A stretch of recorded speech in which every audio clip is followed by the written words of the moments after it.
বাবা, মুগ ডাল 80 টাকা কেজি। হ্যাঁ, আর এই ছেলে মেয়েগুলোকে বাজারে পাঠানো নেই, কোনো জিনিসের দর করবে না, নিয়ে চলে আসবে।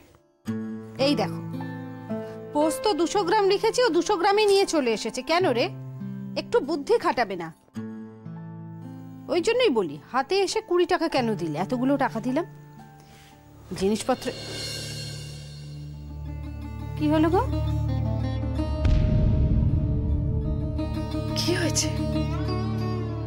হ্যাঁ গো, শরীর খারাপ লাগছে? হ্যাঁ, কষ্ট হচ্ছে? কিছু হয়নি আমার, আমি ঠিক আছি। আমাকে সত্যি কথা বলো, আমার কাছে লুকিও না। শ্রেয়াকে ডাকছি দাঁড়া। না। কি হয়েছে?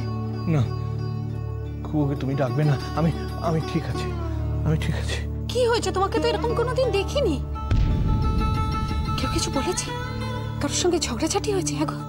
হ্যাঁ রুমা, রুমা যে করেই হোক খুকুর সঙ্গে রূপমের বিয়েটা আটকাতে হবে, নইলে সর্বনাশ হয়ে যাবে।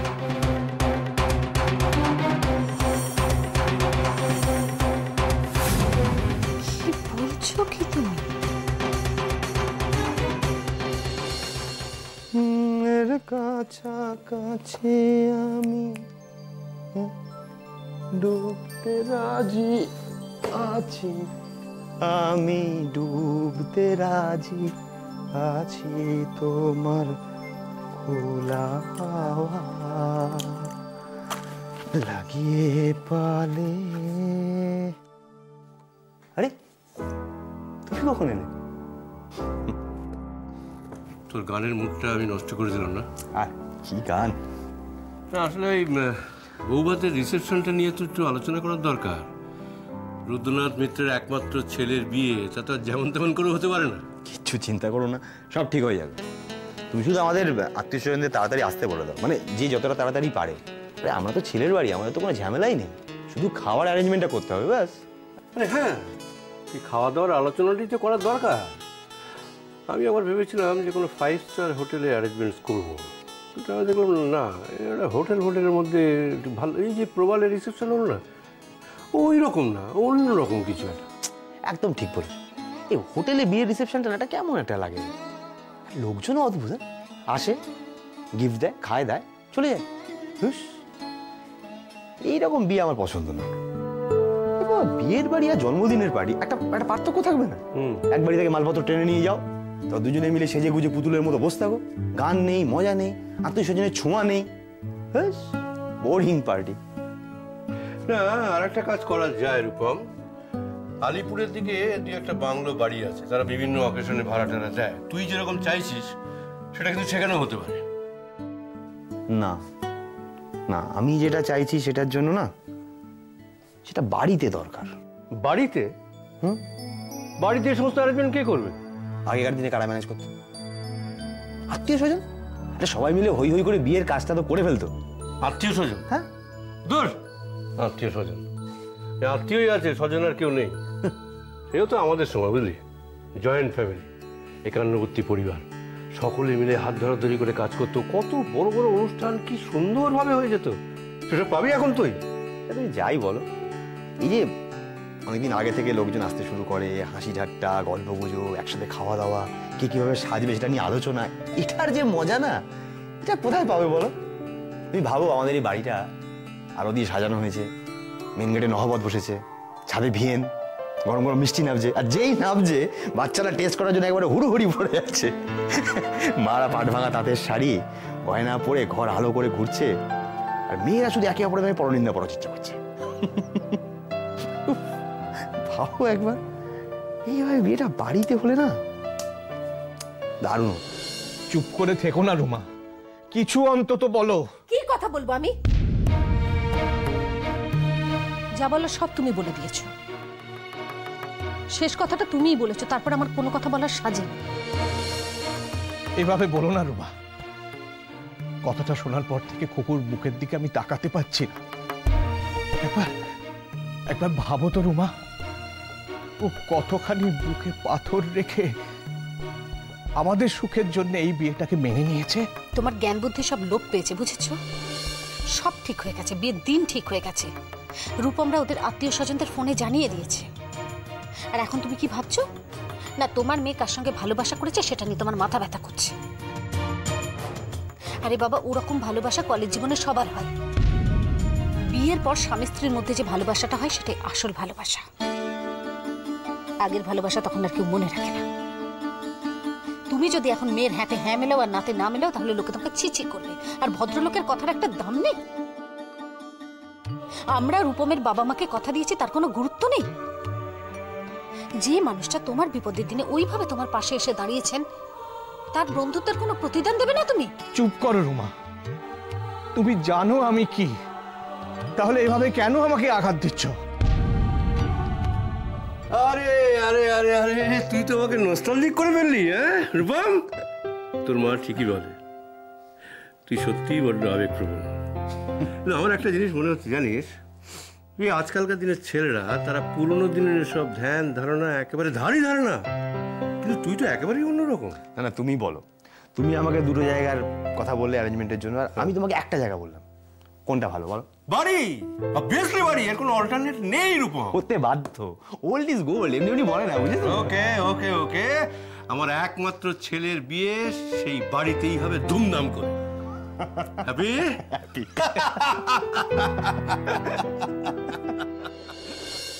যে মানুষটার ধ্যান ধারণা রীতি নীতি নিয়ে আমি এত বছর কাটিয়েছি, তাকে আজ এই অবস্থায় দেখে, এই কথাগুলো বলতে দেখে আমার ভাষা হারিয়ে গেছে।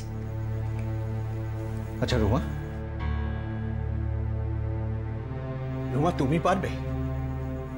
তুমি পারবে একটা মানুষকে ভালোবেসে আর একটা মানুষের সঙ্গে সারাটা জীবন কাটিয়ে দিতে? তোমার বিয়ের আগে তোমার জীবনে হয়তো তেমন কেউ আসেনি, থাকলে তুমি এইভাবে হাসি মুখে জীবনটা কাটিয়ে দিতে পারতে না। আর যদি খোকুকে রূপমের হাতে তুলে দিই, তাহলে সেটা হবে ভালোবাসাহীন একটা সম্পর্কের দায়ভার মাত্র। রুদ্রদা আমার বন্ধু, সে একজন বিচক্ষণ মানুষ। সে আশা করি তার ছেলের দিকটা বুঝবে। আর তুমি ভালোবাসার প্রতিদানের কথা বলছো, বন্ধুত্বের প্রতিদানের কথা বলছো। রুদ্রদা যদি প্রকৃত বন্ধু হয়, তাহলে রূপমের প্রতি যে অন্যায়টা হতে যাচ্ছিল, তাকে আমি যে আড়াল করতে চাইনি, রুদ্রদা সেটা অন্তত বুঝবে। তুমি সবকিছু নিজের মতো করে ভেবে নিচ্ছ। এই ঘটনা যদি ঘটে, তাহলে তোমার ব্যবসার কি পরিস্থিতি হবে তুমি বুঝতে পারছো? তোমরা দুজনে একসাথে আর স্বচ্ছ মনে ব্যবসাটা করতে পারবে? আর ব্যবসার কথা না হয় ছেড়েই দিলাম, রূপম শ্রিয়াকে যে ঐশ্বর্য প্রতিপত্তি সবকিছু দিতে পারবে, সেটার এক অংশ মানুষ দিতে পারবে?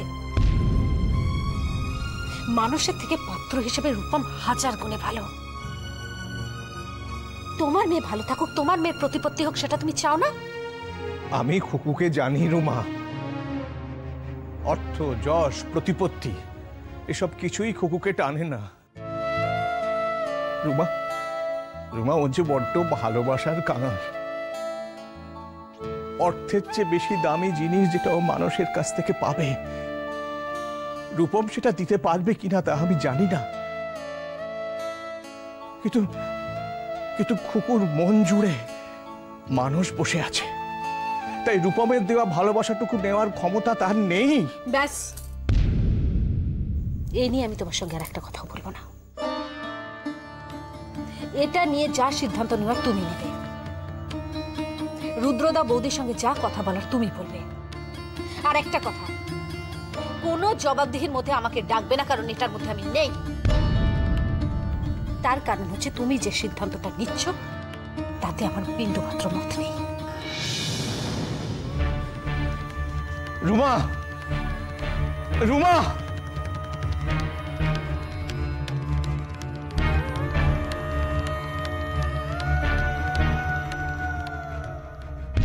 বাবা, আমি চাই তোমার মাসলিন তৈরি করার স্বপ্ন সত্যি হোক, আর এই স্বপ্নটা রুদ্র আঙ্কেল ছাড়া আর কেউ পূরণ করতে পারবে না। আমার মেয়েকে আমি 7 রাজার দন দিয়ে সাজিয়ে দেবো। তোমার মেয়ে? তোমার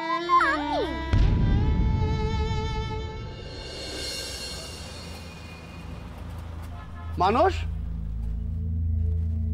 মানস,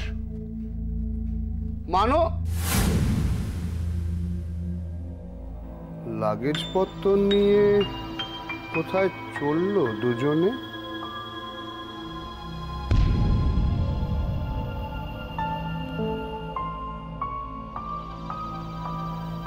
কি ব্যাপার আপনি? এই দিক থেকেই যাচ্ছিলাম, ভাবলাম একবার তোমাদের খোঁজ খবর নিয়ে যাই। কেমন আছেন আপনি? হ্যাঁ ভালো আছি। এই এত সব লাগেজ টাগেজ দেখছি, কোথাও গিয়েছিলেন নাকি? কোথাও যাচ্ছেন টাচ্ছেন? না না, এই তো এখন বেরোবো। ও, খুব ভালো, খুব ভালো। মাঝে মধ্যে বেড়ানো খুব ভালো। তা কোথায় যাচ্ছেন? মা, তুমি রেডি হয়ে নাও। জলের বোতল ব্যাগে ঠিক মতো ঢুকিয়েছো তো? ভাগ্যিস বললি। ঠিকই তো, জলের বোতলটা ভরে আমি রান্নাঘরেই রেখে এসেছি। আমি নিয়ে নিচ্ছি। আমি যাই, তাড়াতাড়ি রেডি হয়নি। তা মানুষ চললে কোথায়? এখনো কিছু ঠিক করিনি। ভাবছি যেখানে গাড়ি থামবে সেখানেই নেমে পড়বো।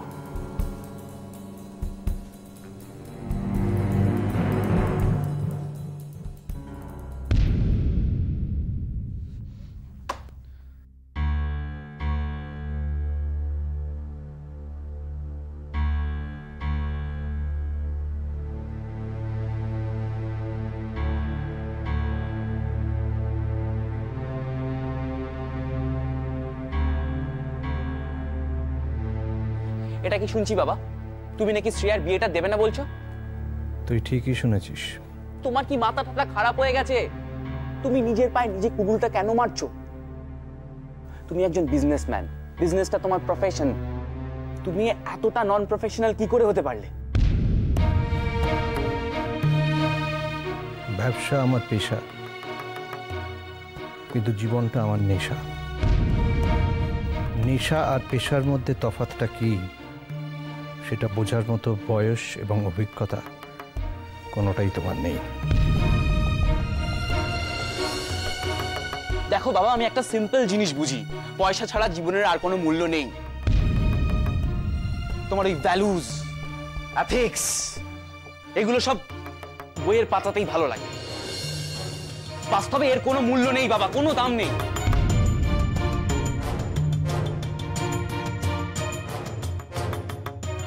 কোনো কিছু দামি না সস্তা সেটা নির্ভর করছে মানুষ সেই বিষয়টিকে কোন চোখে দেখছে তার উপর।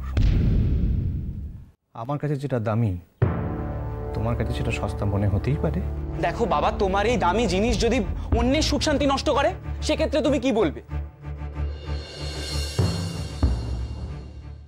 দেখো বাবা, শ্রেয়ার বিয়েটা যদি ভেঙে যায় তাহলে আমাদের সংসারটা মুখ থুবড়ে পড়বে। রুদ্র আঙ্কেলের মতন একজন ইনফ্লুয়েন্সিয়াল লোক, যার সঙ্গে বিজনেস করার জন্য, সম্পর্ক বানানোর জন্য মানুষে মুখিয়ে থাকে, তাকে তুমি ইগনোর করছো কেন? আমার ভবিষ্যতের কথাটা একবারও ভেবে দেখলে না? আমাকে সংশোধন না করে নিজেকে শোধরাও। পাখির ছানাদের দেখেছো কখনো? একটা বয়সের পর তাদের ছানাকে ঠুকরে বাসা থেকে ফেলে দেয়। কেন ফেলে দেয় জানো? যাতে সে ভালোভাবে উঠতে শেখে। আমরা মানুষ তো, জৈব প্রবৃত্তি ছাড়াও আরো যেগুলো রয়েছে সেগুলি হলো শিক্ষা, দীক্ষা, বুদ্ধি, অনুভূতি। আর এসব আছে বলেই আমরা আমাদের সন্তানকে বড় হতে দিই না, সবসময় আগলে আগলে রাখি।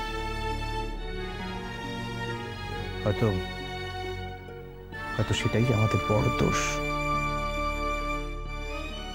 আর তোমাদের মতো মেরুদণ্ডহীন সন্তানেরা সেটাকেই প্রাপ্য বলে মনে করে। অন্যের যশ, অন্যের সম্পত্তি, অন্যের প্রতিপত্তির ওপর ভর করে স্বর্ণলতার মতো বেড়ে উঠতে চায়। এটা কোনো সুস্থ মানুষের চাওয়া নয় প্রমিত। উচ্চাকাঙ্ক্ষাই যদি তোমার জীবনের ব্রত হয় তাহলে নিজেকে সেইভাবে তৈরি করো। তার মানে তুমি এই বিয়েটা বন্ধ করবেই? এই পৃথিবীতে খুকুর সুখ ছাড়া আর কিছু দামি আমার কাছে নেই। তার জন্য যদি বিয়ে বন্ধ করতে হয় তবে তাই হবে। কিন্তু দিভাইয়ের মুখে হাসি দেখবে কি করে বাবা? মানুষ দ্বারা তো আজই কলকাতা ছেড়ে চলে যাচ্ছে, আর মানুষ দা হারিয়ে গেলে দিভাইয়ের মুখের হাসিও চিরকালের মতো হারিয়ে যাবে বাবা।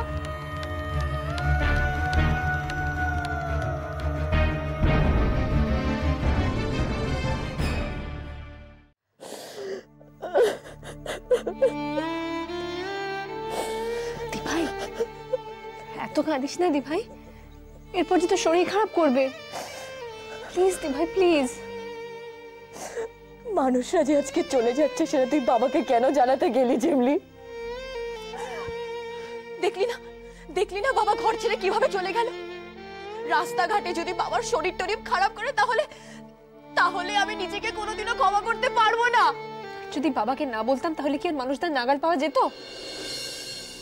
বাবা তোর ভালোবাসাটাকে গুরুত্ব দিয়ে মানুষদের কাছে ছুটে গেছে। কজন বাবা এরকম পারে বলতো? তোর সুখী হওয়াটা বাবার কাছে অনেক বেশি ইম্পর্টেন্ট রুদ্র আঙ্কেলের সঙ্গে ওই বিজনেস পার্টনারশিপের থেকে। আমাদের তো বাবার জন্য গর্ববোধ করা উচিত রে।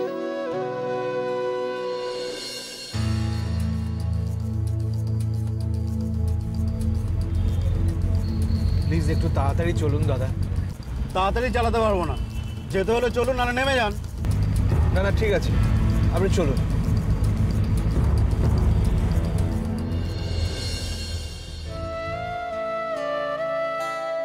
আমায় আজ ওখানে যেতে হবেই। আমি আমার খুকুর মনের কথাটা বুঝতে পারিনি, শুধু নিজের স্বার্থটাই দেখেছি। আমাকেও সব ঠিক করতে হবে। মেয়েটার চোখে আর কষ্ট দেখতে চাই না।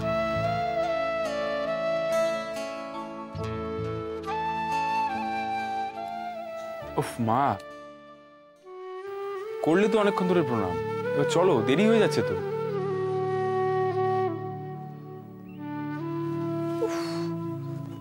তুই না সত্যি শান্তিপথে একটু প্রণামটাও করতে দিবি না? আচ্ছা ঠিক আছে, খাবার দাবার গুলো ব্যাগে ভরা হয়েছে তো? হ্যাঁ হ্যাঁ, ব্যাগটা তো ভরলাম। কোথায় রাখলাম? থাক আর খুঁজতে হবে না, এমনি তো দেরি হয়ে গেছে, চলো। ও মা, তাই বললে হয় নাকি? তারপর বাসে উঠে খাবার না পেলে মুশকিল হবে না? আর এখানে ফাঁকা বাড়িতে খাবারগুলো তো নষ্টও হবে। তোর যা কথা না। উফ তাড়াতাড়ি করো, বাস তো আর আমাদের জন্য স্পেশাল টাইম করে দাঁড়িয়ে থাকবে না। এই তো এখানেই আছে ব্যাগটা।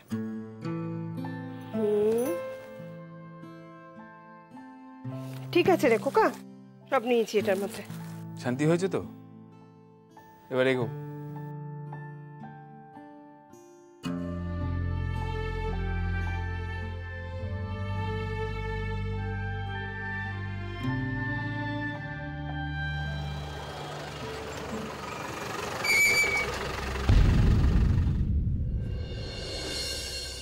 মানুষ, মানুষ,